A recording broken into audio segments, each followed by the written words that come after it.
के विवाद और उससे जुड़े चुनावी हिसाब किताब को आज हम डिकोड करेंगे।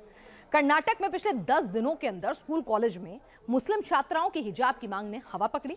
कर्नाटक में डिमांड उठी, देश के दूसरे शहरों में प्रदर्शन होने लगे और जैसे ही यूपी विधानसभा चुनाव में पहले चरण की वोटिंग का आगाज हुआ तो हिजाब के चुनावी हिसाब किताब की सुगबुगाहट भी शुरू हो गई। क्या यूपी के चुनाव तक पहुंच गई है हिजाब वाली मांग? और अगर ऐसा हुआ तो क्या होगा इसका संभावित असर? यानी कि उडुपी का हिजाब के यूपी में एक चुनावी फैक्टर बन सकता है। समझने की कोशिश करते हैं अपनी पहली रिपोर्ट के जरिए।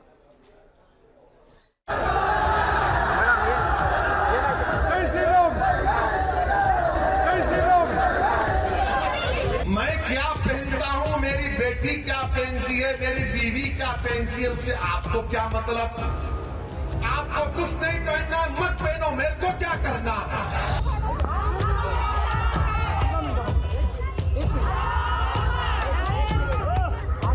किसी का अधिकार नहीं है कि वो एक महिला को कहे कि तुम ये पहनो। यूनिफॉर्म होता है ना, हर स्कूल का एक यूनिफॉर्म होता है, उसको तो रेस्पेक्ट करना चाहिए।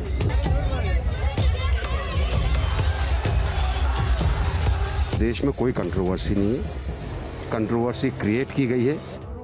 यूपी चुनाव के पहले माफियावाद, परिवारवाद, 80-20 जैसे मुद्दों की हवा थी, लेकिन जैसे ही वोटिंग का वक्त नजदीक आया तो कर्नाटक से उठी हिजाब की डिमांड चुनावी माहौल में एंट्री कर गई। हिजाब के पक्ष में बयान आए, विरोध में बातें सामने आई और सुनने को मिले कुछ ऐसे शब्द जो मानो धमकी थे। बुर्का, हिजाब और चादर, केरला हाईकोर्ट ने कहा कि ये इस्लाम का एसेंशियल फीचर है, एसेंशियल चीज है, ये कोई नहीं करता कोई बात नहीं है। और हमारा मानना यह है कि जब भारत के पार्लियामेंट में दाढ़ी और टोपी के साथ बीजेपी और नरेंद्र मोदी पर तनकीद कर सकते हैं, तो ये बच्ची हिजाब पहनकर जा रही है तो क्यों रोक रहे हैं आप? स्कूल कॉलेज में हिजाब की मांग, मुद्दा जायज है या नाजायज, ये अदालत का फैसला तय करेगा। लेकिन नेताओं को अपने अपने एजेंडे को आगे बढ़ाने का जरिया मिल गया और अब उंगली पर स्याही लगवाने के लिए मुस्लिम वोटर बाहर निकले तो कुछ हद तक उनके ख्यालात के इशारे मिलने लगे। हमने अपनी अपनी मजबूरियों को समझते हुए वोट किया है। अच्छा। हमारी प्रॉब्लम है, जो प्रॉब्लम हो रही है लड़कियों के लिए, कुछ लड़कियां मजबूर हैं, उनके लिए वोट किया है हमने। अच्छा, लड़कियों का मामला है आप लोगों के मन में? जी यस, लड़कियों की सुरक्षा की, जी कॉलेज की लड़कियों को बहुत प्रॉब्लम होती है। आजकल हमारे नकाब को लेकर बहुत प्रॉब्लम हो रही है। क्यों हो रही है प्रॉब्लम? है, मैं लड़की हूँ, लड़ सकती हूँ अपने लिए। मेरा मुख्य मुद्दा ये है कि जैसे हिजाब पर जो उठाया गया है, जैसे हमारा राइट वोट डालना है, वैसे ही हमारा राइट है कि हिजाब भी है हमारा, यानी हिजाब कुरान से साबित है हमारे से। जैसे हम कुरान पर अमल करते हैं और उसी तरीके से हमने आज वोट करके आए हैं, तो हम ये आने वाली सरकार से ये चाहेंगे कि हमारे हिजाब पे भी कोई ऐसा उंगली नहीं उठाया जाए जैसे हमने चुनाव पर वोट किया है। यूपी में चुनाव के शुरू होते ही हिजाब को लेकर प्रदर्शन या यूं कहें कि घटनाओं का सिलसिला भी बढ़ चुका है। अलीगढ़ में एएमयू की मुस्लिम छात्राओं ने ऐलान कर दिया है कि 12 तारीख को हिजाब की हिमायत में वो बड़ा प्रदर्शन निकालेंगी। प्रयागराज में भी मुस्लिम छात्राएं और महिलाएं हिजाब को लेकर लामबंदी कर रही हैं और जौनपुर में तो हिजाब लगाने की जिद के चलते एक मुस्लिम छात्रा को क्लास में नहीं बैठने दिया गया, जिसके बाद विवाद गहराता चला गया। मुझे हिजाब लगाने की बात नहीं है, संस्कृति है हमारे देश की, सर पे दुपट्टा रखना हमारे देश की संस्कृति है और मैं उसी को फॉलो कर रही हूँ। और मैं उसी तरह से क्लास में गई जिसका मेरे सर प्रशांत द्विवेदी ने मजाक उड़ा दिया और उसका मजाक बनाकर मुझे क्लास से बाहर निकाल दिया। अगर पहले चरण की बात करें तो यूपी में 22 ऐसी सीटें हैं जहां मुस्लिम मतदाता या तो ज्यादा तादाद में हैं या फिर प्रभावी फैक्टर साबित होते हैं और दूसरे चरण में ऐसी सीटों की संख्या 52 है। अगर हिजाब की मांग वाकई मुस्लिम मतदाता के बीच वोट देने का फैक्टर बनती है तो इससे क्या यूपी चुनाव प्रभावित होगा? ये सवाल हमने सीधे सीधे उन जानकारों से पूछा जो यूपी की राजनीति को गहराई से समझते हैं। मुझे लगता है कि पूरे देश ने इस हिजाब के इशू को सही समझा नहीं है।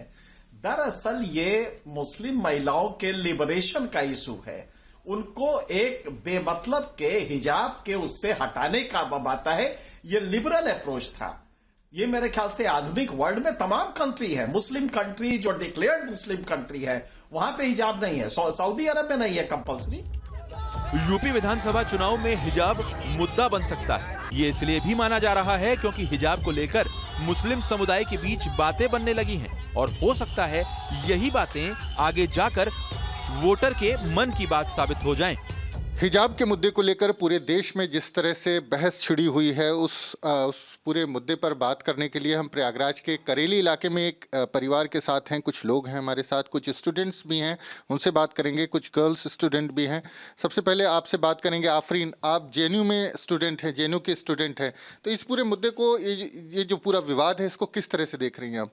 क्या लगता है कि ये जो विवाद है जो हिजाब को लेकर के, ये बेवजह है या इसके पीछे कोई वजह भी है?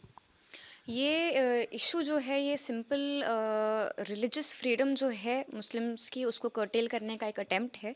और इसकी बहुत ही गहरी वजह ये है कि एक पर्टिकुलर आइडियोलॉजी के लोग हैं जो कि हिंदुत्व सुप्रीमेसी में बिलीव करते हैं और उनको मुसलमान आइडेंटिटी से प्रॉब्लम है और इसलिए वो नहीं चाहते हैं कि इस तरह की आइडेंटिटी के साथ मुसलमान लड़कियां पढ़ाई हासिल करें। सब लोग अपने हिजाब को साथ लेके चलते आए हैं, लेकिन अभी ये अचानक से कुछ हिंदू एक संगठन आया है जिसको उससे इशू हो रहा है, तो ये नॉर्मली एक पॉलिटिकल इशू बनाने की कोशिश किया जा रहा है इसको।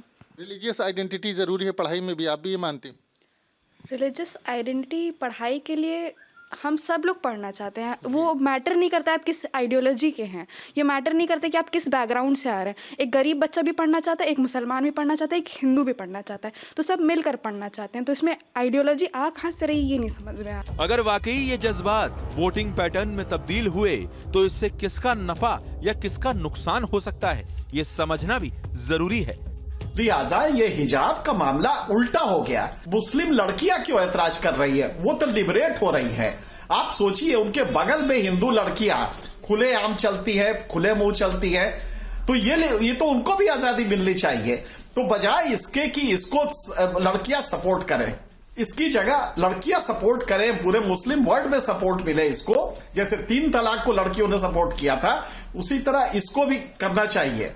लेकिन ये उल्टा विवाद हो गया। हिजाब का मसला अब कर्नाटक से आगे बढ़ चुका है। दिल्ली तक में बैठे नेता हिजाब को लेकर अपने रिएक्शंस दे रहे हैं, तो ये लाजमी है कि यूपी में भी मुस्लिम वोटर हिजाब को लेकर इलेक्शन में कोई एक्शन दिखा दे। Team news nation. और हिजाब के प्रदर्शन का दायरा बढ़ चुका है। कोलकाता और मुंबई जैसे बड़े शहरों में प्रदर्शन शुरू हो चुके हैं। दिल्ली में तो जेएनयू वाले भी अब हिजाब का राग अलापने लगे हैं। और इस बीच हिजाब विवाद पर सुनवाई कर रहे कर्नाटक हाईकोर्ट ने कानूनी प्रक्रिया को एक और कदम आगे बढ़ा दिया है। कोर्ट ने साफ कहा कि शांति और कानून व्यवस्था बनी रहनी चाहिए। साथ ही कोर्ट ने यह भी कहा कि फाइनल फैसला आने तक कोर्ट स्कूल और कॉलेज खोलने के लिए आदेश पारित करेगा।